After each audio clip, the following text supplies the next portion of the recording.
Tondo Impasto.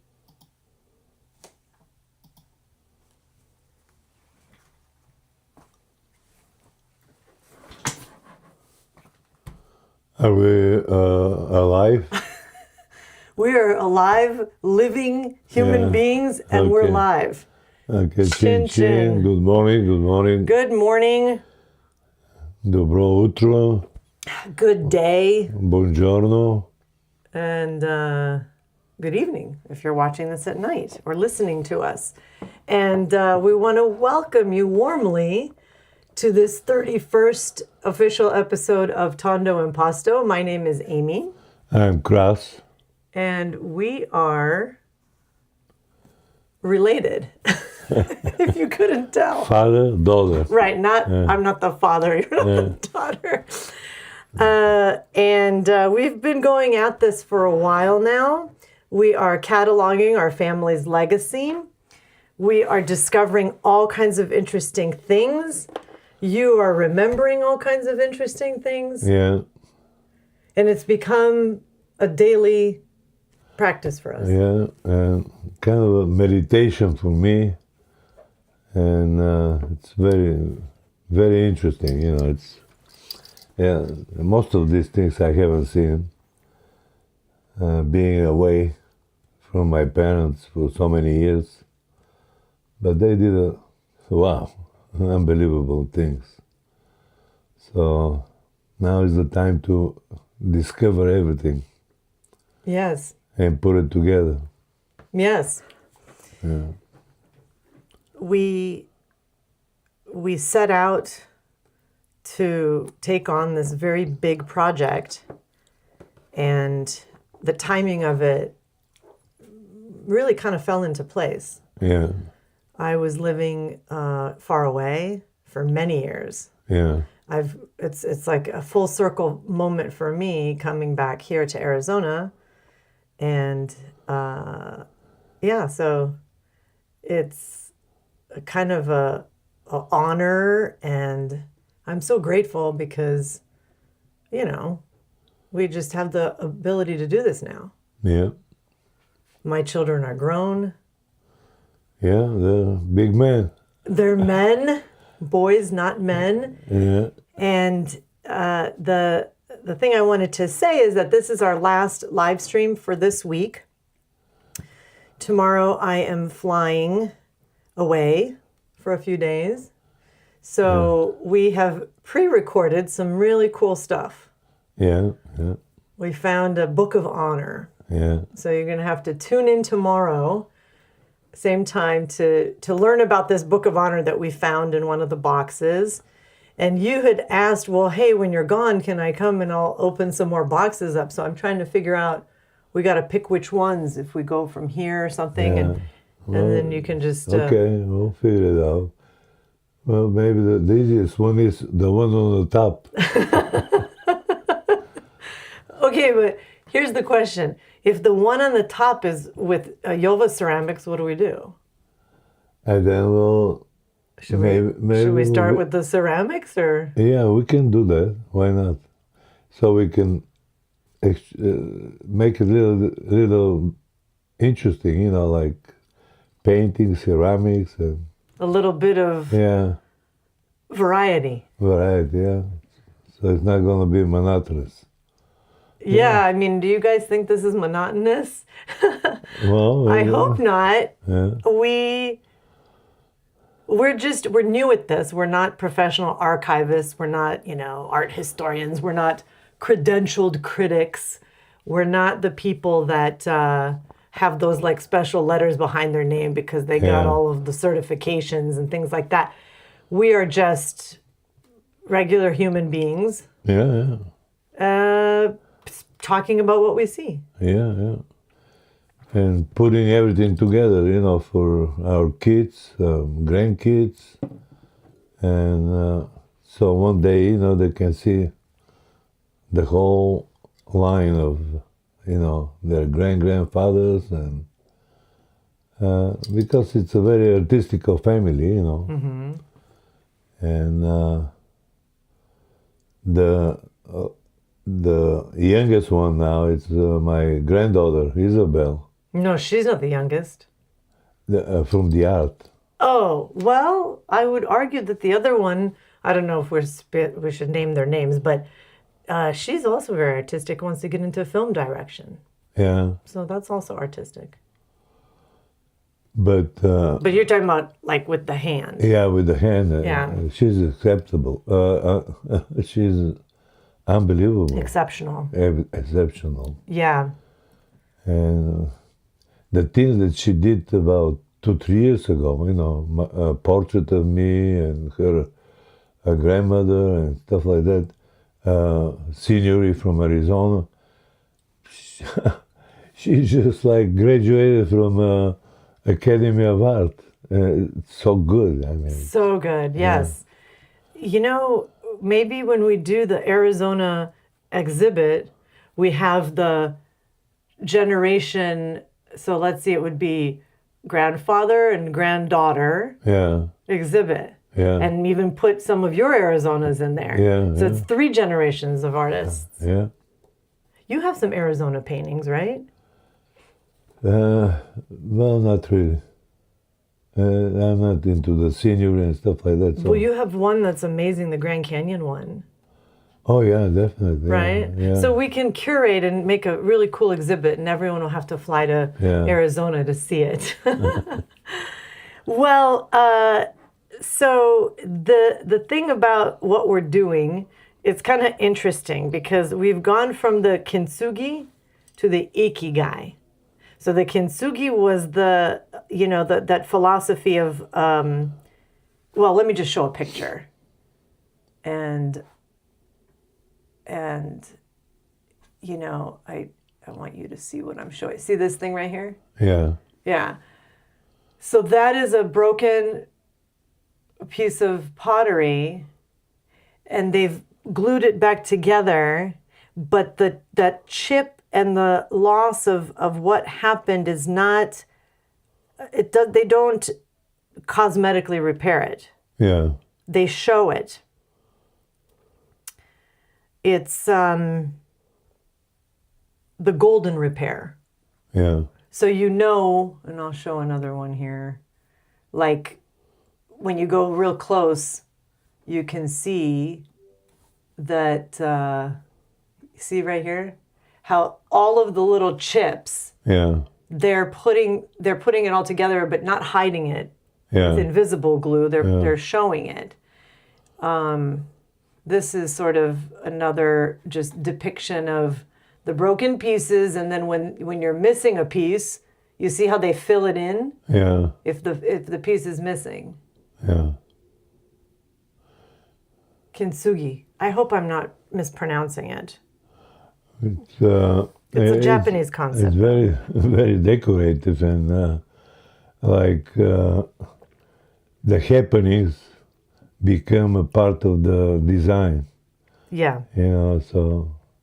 And we're not, and so we as we notice like chips of paint and stuff like that on some of the paintings or whatever, Yeah. a piece of newspaper is like stuck Yeah. from, the paper or whatever. We're not trying to just whitewash it all. We're Yeah. showing like this is part of the history of it. Yeah. It was once upon a time it was fresh, then it was maybe shown, then Yeah. it was stored, and then it traveled all over the world. Yeah. Now it's here. So anyway, so that's the Kintsugi, and you even talk about how you kind of use that in your own daily practice. I'm looking for things like that, and Yeah. especially when I design my clothes. If there's a hole or a burn from a cigarette and stuff Yeah. like that, and it becomes a art piece. Yeah. So. Yeah. And then you get stopped on the street and Yeah, asked, hey, yeah. where is that from? Yeah. That's you're cool. You're cool, man. Cool grandpa. Okay, well, so then I want to show this Kintsugi concept because this one, no, I'm sorry, Ikigai. Ikigai, okay? Let me explain the background on Ikigai. It combines Iki, which is life and living, and then Gai is worth, value, benefit. So in the West, Ikigai has been popularized with this Venn diagram that shows the intersection of what you love, what you are good at, what the world needs, and what you can be paid for. And so that diagram is right here. Can you see it? Yeah. So in the middle is the Ikigai, this green thing right here. Yeah. Okay? And then the big yellow circle, love, what you love. Yeah. And what you love also, obviously you have passion about it. Yeah. And there's a mission kind of feeling that you must do it. So this is not the original Japanese meaning, I just want to say, but it's a nice diagram. The original meaning is simpler and quieter. And what it really is a small, repeated action that gives a life its shape. So the concept gained Western attention partly through studies of Okinawan centenarians. The key finding was that not that these people had grand purposes, it was that they had small, consistent practices they returned to every day. So on the bottom, it's what you can be paid for. On the left here, it says what you're good at, and then what the world needs. And so if you can put everything in to combine, that's the living Ikigai. And so actually, this is a screenshot from 2018. So I was first kind of introduced to this concept. Yeah. What is that now? 8 years ago. Yeah. But the first time I looked at it, I thought that's interesting. And now, like in the last day, it really hit me. Because, well, okay, so first we've got the Kintsugi with that painting, the loss, and we decided that the damage is the history. It's not something to fix. And that's how we handle everything differently now in the collection. We're not trying to find people to repair stuff. And then then I found this Japanese word, well, or let's say the word found me again, and 8 years later, and it's kind of like the reason you get out of bed in the morning, Ikigai. Yeah. So I don't know if that resonates with other people, but Esther asked me, how do you do that? How do you get up every day and what you're doing? And she's coming to visit. Remember Esther? Yeah. Yeah. And I said to her, I said, I don't even have to think about it.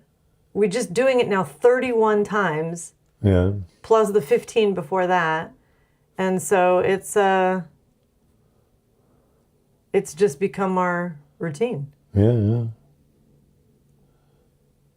It's our purpose in life anyway. So yeah, we have to do this, in order to preserve all this treasure. Yeah, well, and during their lifetime they were de-amplified, so nobody knew about them because they were not, in the right political whatever alignment, and so we're trying to set that record straight. Yeah. If we can, and if people listen. And also feel the same way. Because it's one thing like coming from the art critics and the people in charge, and then it's another coming from the peers. Yeah. So anyways, this is kind of interesting. The original meaning, it's the small thing that you do that gives the day its shape. And it's if you stop doing it, it leaves a hole in the morning. Yeah. Researchers studied people in Okinawa who lived past 100 and asked them what kept them going. And they did not say ambition. They said legacy. Wow. They said, I have this thing I do. I get up and I do it. It is small and I do it every day and it is mine. Yeah. And so, yeah.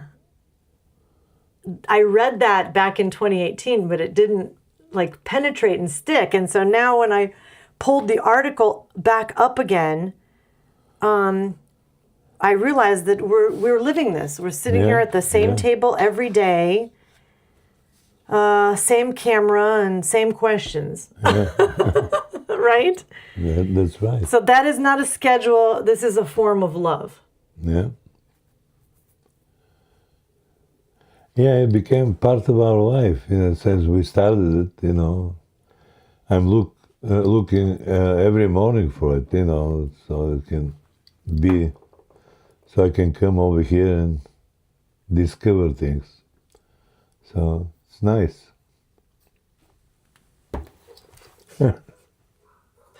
I'm happy we get to do this. Yeah. Sorry.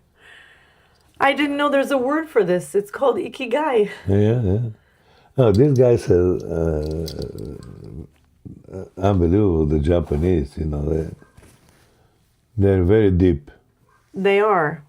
And they look at them. I mean, they're so resilient. They live, you know, they live honorable lives. Yeah. They do. They have honor. Yeah.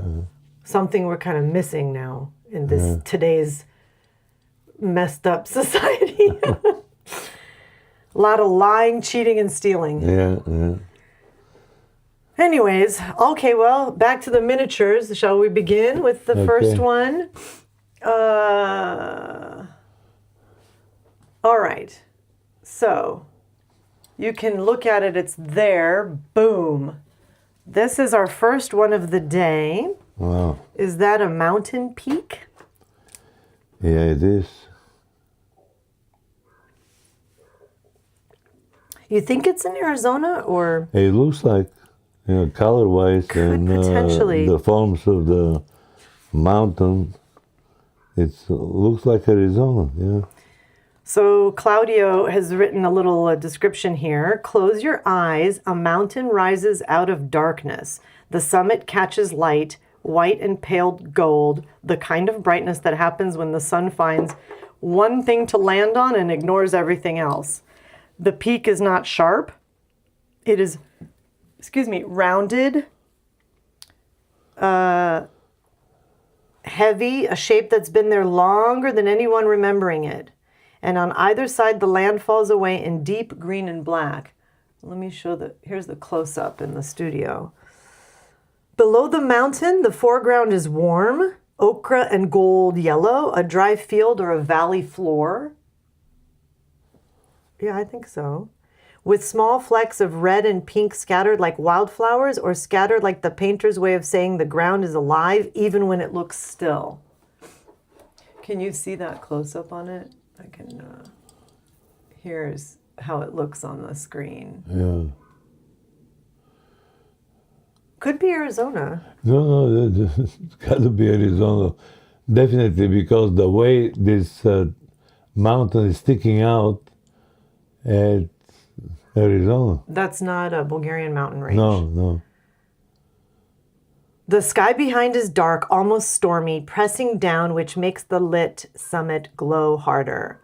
It's small, 4.5 centimeters tall and less than 7 wide. So that in imperial is like, 2 inches high by 2 3/4 inches wide. So,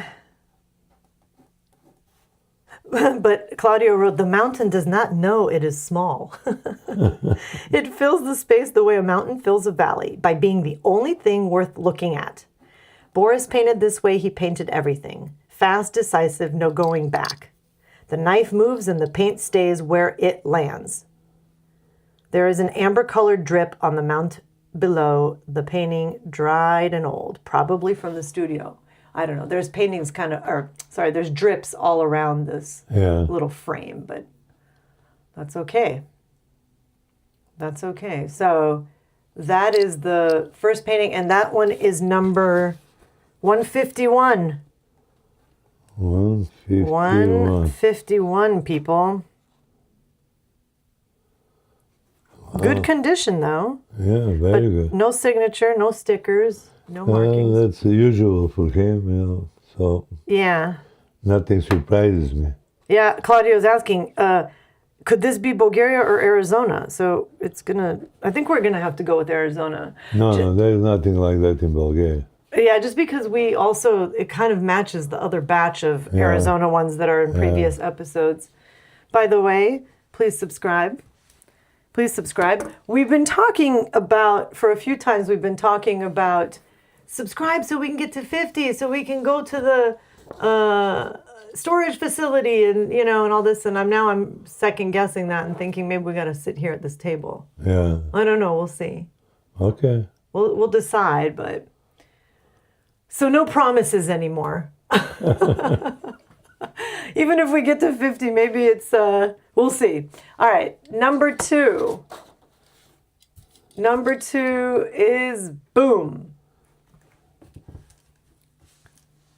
A rocky landscape. Yeah. Is that what it looks like to you? Yeah, it is. Is this another Arizona? It could be. It looks like looking at from bird view. Airplane.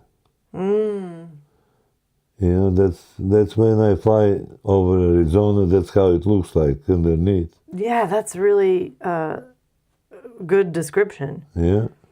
It's Claudio said this is a landscape in the colors of a bruise, like a Kintsugi. Yeah. Mauves, pinks, russet reds, slate grays, all of them moving horizontally across the surface like the land itself is being pulled sideways by wind or memory. The palette knife drags through thick paint, leaving ridges you can feel with your fingertips if you're allowed to touch. In the middle ground, vertical rock formations rise from the earth. They are gold and tawny, where the light catches them, blue-gray in the shadows between. They could be cliffs. They could be desert buttes.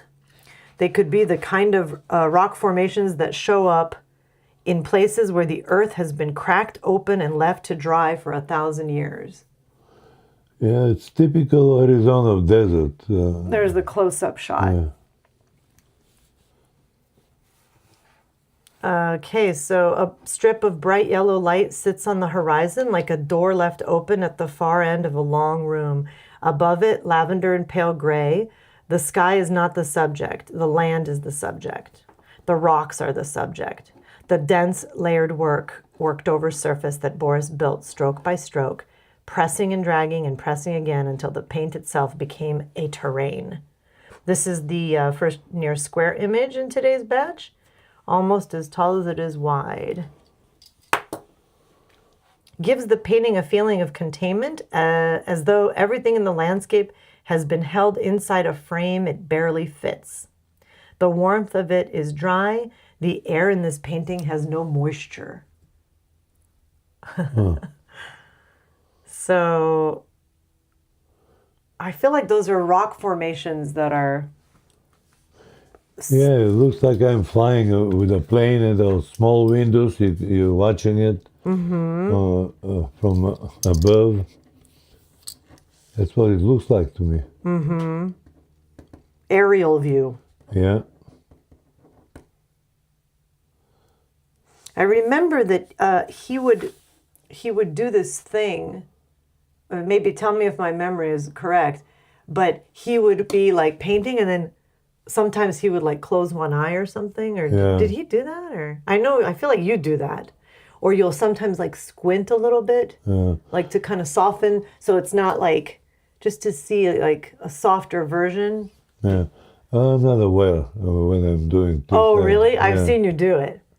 So yeah, maybe it's natural, but I'm not aware, Right.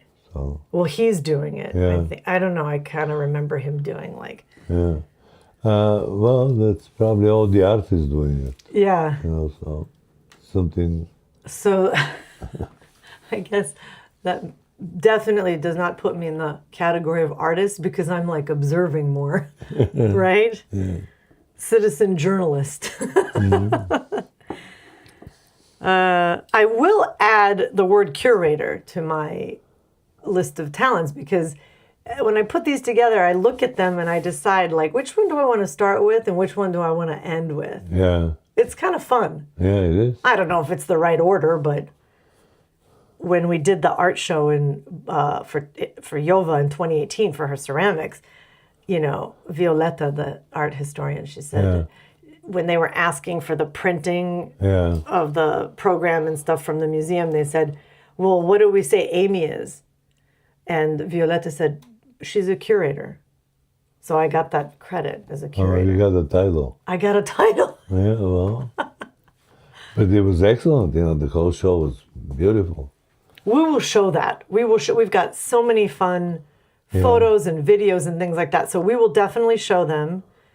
And then who knows, maybe we'll get Esther to come on she'll be here Monday. So maybe she'll sit down with us and tell about her memories. Oh, wow. That'll be fun, right? Yeah. Yeah. Okay, so that was number what? 52. 152. Okay. 152. We're moving on to the third painting of the day. Boom.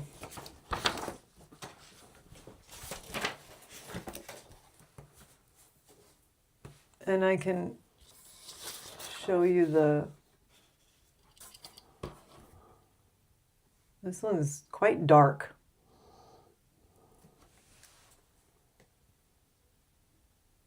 Claudio says, close your eyes now, keep them closed, because this painting lives in the dark. Deep navy black covers nearly the entire surface. It's the kind of darkness that does not feel empty, it feels full. Something is in there. The palette knife has moved through it and left traces. Ghostly pale forms in white and silver gray that surface and sink back, the way a shape shows itself in deep water and then disappears before you can name it. In the lower right corner, a warm spot.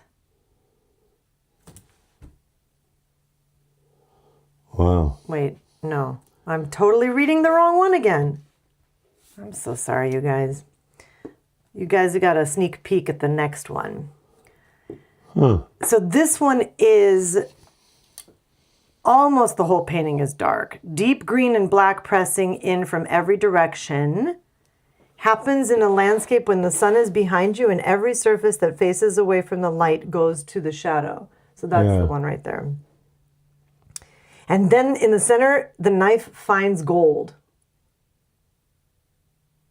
Bold stroke of yellow gold cuts through dark from left to right.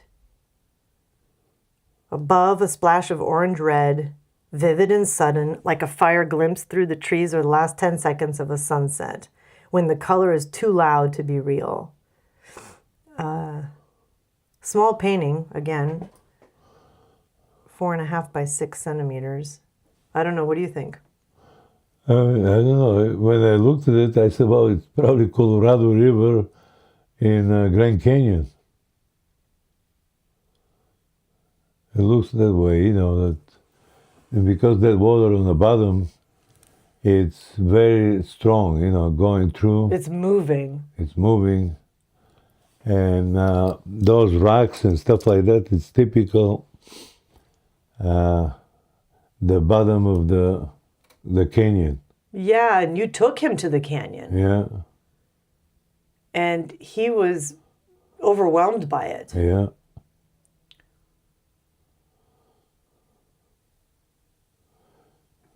Here, I'm just going to show a quick picture of all of us at the Grand Canyon. Yeah. Back in probably 1980 or 81. So... Huh. But the canyon at night? Yeah, well, that's sunset, and there is the light still going through, and it shows the sky, from the water, reflection, and the movement. It's gotta be. It's very powerful, it's dark, but when you look at it, when you put it on a big screen, then you can see all this. Yes. Colorado River it is. Yeah. 153. Yeah, 153. And today is 15. Today's tax day. Tax day? Yeah. Yeah, I don't do that, so. You're at that age now where it's different situation. Yeah. So, do you think that we should, because before we would have this argument about, do we give them a name or they're just untitled? No names. No names? You don't Anybody's got a different opinion. Maybe Gwenna is gonna come up with a different. True. Hi, Gwenna, if you're watching. So everybody's got their own right, to discover something that we don't. So I'm just thinking about, like, if someone says, "Oh, I really love that one that you guys, that Kras said reminded him of the Colorado River." Okay, well, how am I going to find that one? So I have to put that into the spreadsheet. Well, Colorado River or I'll put it in the description, Yeah. but it's not going to be the title of the painting. Well, it's hard to make a title. That's the whole. Oh, it's the show number 31. 31. Third the painting. third painting or something like that.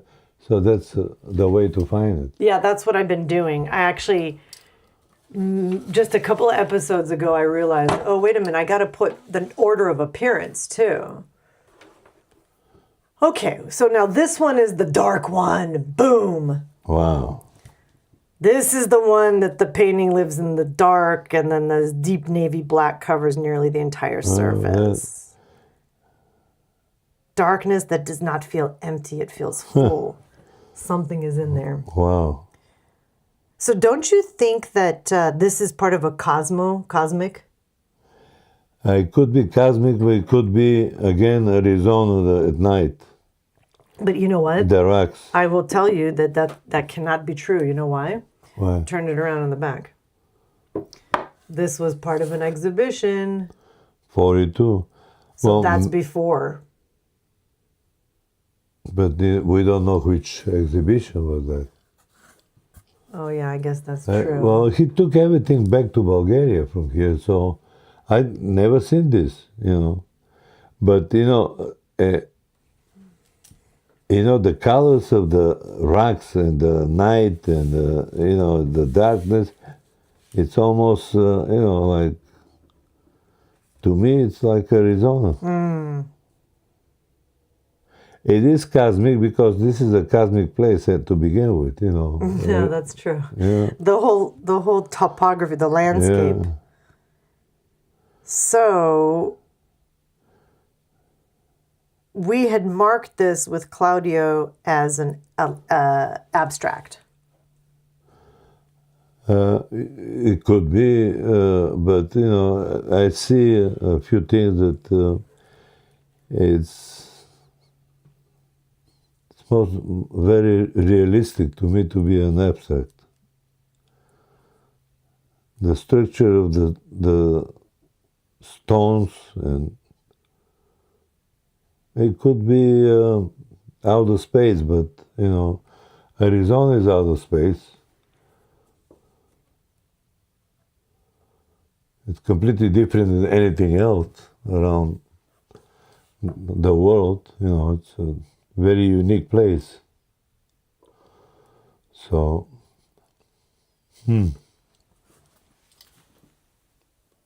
We'll show you guys the close-up of it so you can get a sense. There you go.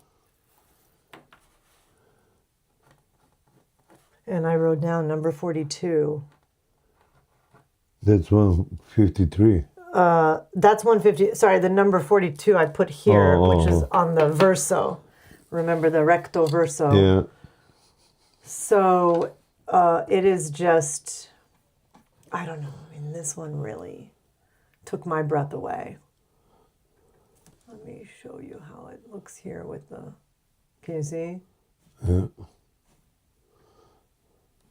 Just. I mean, you can use that, probably a stone like that, you can use it on your fingers, the ring. Like it literally looks like It's unbelievable. some sort of gemstone or precious stone that's made in nature. Yeah. It's really kind of like a mood. Yeah. But he's not, says here, on the right side, there's a slender vertical form with a hint of reddish pink, barely there, more like a suggestion than a statement. Is it a figure, a tree, a flame? Boris is not telling us. This painting is almost a square, little, like about 2.5 inches by 2.5 inches. So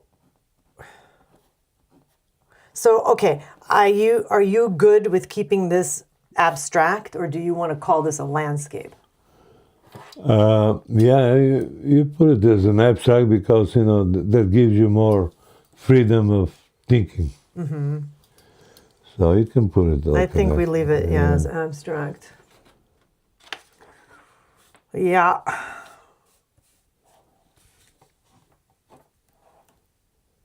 All right, well, we've got one more to go before we wrap it up for this week. But the structure, you know, when you look at it like this, you know, I almost want to wear it on my finger. Well, people wear big giant rocks. Yeah. So you could make it into a rock ring. Yeah. And how shiny is, you know, Here, let me see if I can show like the sort of glimmering. Can you guys see the sort of shininess of it? Oh yeah, there you go. It's got like, look at that. Yeah. Look at how it catches the light. Amazing. Yeah, beautiful. Amazing. Well, one more for today. And for this week, we got recorded episodes for you guys. Boom. Oh, well, that's not an abstract. This one, it's like we went from the darkness of the last two, and then here's a place you can stand in. A valley opens. That's North Phoenix. You know, in our neighborhood where we used to live, those hills and those houses on the top. Yeah, I agree. Yeah, this is definitely Arizona. This is definitely Arizona. Yeah. Claudio called it Village in the Valley.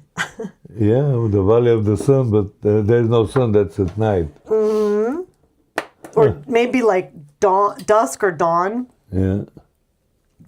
The sky is pink, soft pink of late afternoon in a dry climate. The sky, the kind of sky that makes everything below it look warmer than it is. Let me show you guys the close-up. I have to move the camera a little bit further up because it's... There we go. Adjusting the easel. And here you are. Boom, the close-up. So, yeah. There's probably a house in there. It seems like there's no house or houses. Yeah, there are houses around there that sticking out from the mountains, these formations. There are dark blue-green hills behind it, rising gently, and behind those, a mountain. Yeah. The foreground is warm and earth deep reds ochres, a path or a dry steam bed winding down. Patches of green gold vegetation sit where water might reach in a good year. On the upper right, a tall, thin vertical element rises above the roof lines. On the upper right. Oh, okay, this thing. What do you think? See this thing that's sticking up? Yeah, well, it could be a house. On top of the mountain? Yeah. Yeah, but look at it. I mean, it's like standing like a tower. Like a skyscraper on top of a mountain. Has anyone built a skyscraper on top of a mountain? No. That would be so weird. Anyways, this is the largest one in today's batch. It's 7 by 7. So that's like, almost 3 inches by 3 inches. And It could be trees, I don't know. Yeah. On the top, like a palms or something sticking out. I mean, it's definitely... No, because it cannot be a structure of a building because it's going to be like a skyrise. Right. But it's not. It's some kind of a tree or something, you know.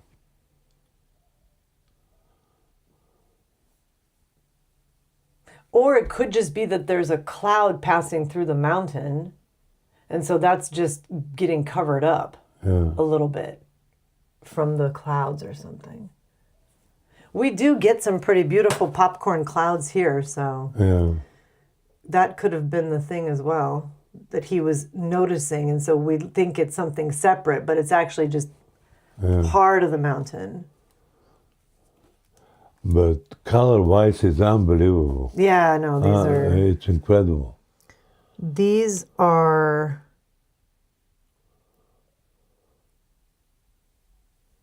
Yeah, the sky is pink.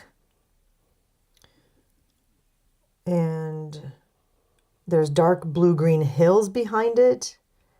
Then the foreground is the warm earth with a deep red and ochre. Patches of green gold vegetation. So, nice composition. Yeah. In my opinion. Well, that was the... 151. No, 155. Yeah, 155. 155. So that was the arc today. We moved from light to dark to open. Okay. And... Excuse me. Bless you. Do you want tissue? I don't know, the weather in the morning is kind of cool and during the day hot, so... Yeah, we're going like back and forth. Yeah.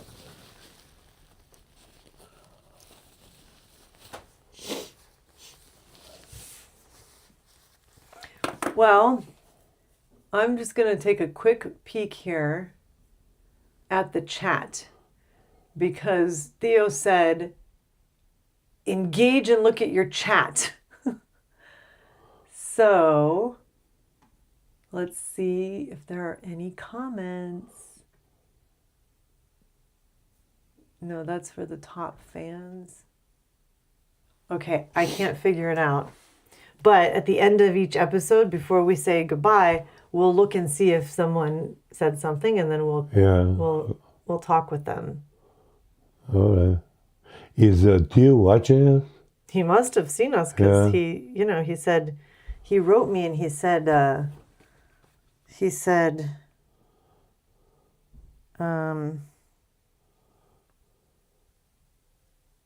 you gotta interact with the comment section.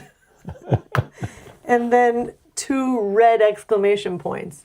So I just wrote back, you're correct. I just don't know how to do it. I don't know how to do it. So yeah, I'm learning. Mistakes will be made, as we said. And that is what we have for episode 31. Yeah. When we come back next Tuesday, we will do episode 32. In the meantime, we will publish Vault episodes 1 tomorrow, 2 on Friday, and 3 on Monday. And I think you guys will be pleasantly surprised with our discussion and what we find out. So a little bit of a different format. No paintings. Yeah. No paintings. Yeah. That's nice. Yeah. So, anything else before we finish our Ikigai for today? No, it was very interesting paintings today. It's kind of a very beautifully dark paint is like kind of a, because you see the sun over here all the time. Yes, it's bright. Bright and stuff like that. But when you see something like that, it makes you cool off. And it's so beautifully done, it's like getting into the nights. I love the nights of Arizona, it's beautiful. They're the best. Yeah. And for as much light pollution that we have here, you can still see the stars. Yeah, yeah. More than you can see them up in Washington. Well, probably because it's cloudy out there. Oh, that's true. Yeah, maybe from the clouds. We have a clear skies most of the time here. Yeah, so. yeah. Yeah. So they can be used as like a tiny air conditioning. Yeah. Put one on your wall and cool off. Well, you go not more than 20 miles away from Phoenix, all of a sudden you can see the whole sky, the whole universe. Yes. And it sometimes feels like you can touch it. Yeah, so many stars and planets and everything. It's above your head. Because Phoenix is a pretty light city at night, a lot of lights on the street. But, you go out of it, it's a different story. The whole universe. So, well. Yeah. Yeah, I mean, I remember one 4th of July, we were here many years ago with the boys, and I just said, look up, you guys, because I don't think they ever saw anything like that. Yeah. And it was like you could almost grab a star. That was in Flagstaff. I got the best view in town, Yeah, you do. Because that Still Park in Phoenix, which is Indian Park, used to be an Indian Park, but still probably is, but the city of Phoenix bought it. And they have the best show, they're shooting, Fireworks? Fireworks. Oh, you have that. And I got the penthouse watching it directly. You don't have to be outside with the people. No. You can be sitting in the comfort of your own home. And then I can see all the cars lining up underneath our building, watching it from downstairs. Well, I'm on the 7th floor and I'm watching it. It's beautiful. Maybe you can start charging tickets to come and see now. I'm just kidding. No. That's what they do in New York City, like, for the ball when it comes down over Times Square. The buildings around that are office buildings and stuff, sometimes people will gather up there, right? Because you have a bathroom, you've got Well, speaking about that, Mangupa used to live in New Orleans. Right. On the French Street out there where all the procedure goes, Mardi Gras. Mardi Gras, yeah. And then he's charging, he's got a sign, there's a toilet for $5. No. So, yeah. He was making money on Mardi Gras. I said, you got to be joking. Oh. He said, I'm making a lot of money. I said, but you got to clean up this mess. There are people coming and knocking every 5 seconds out there.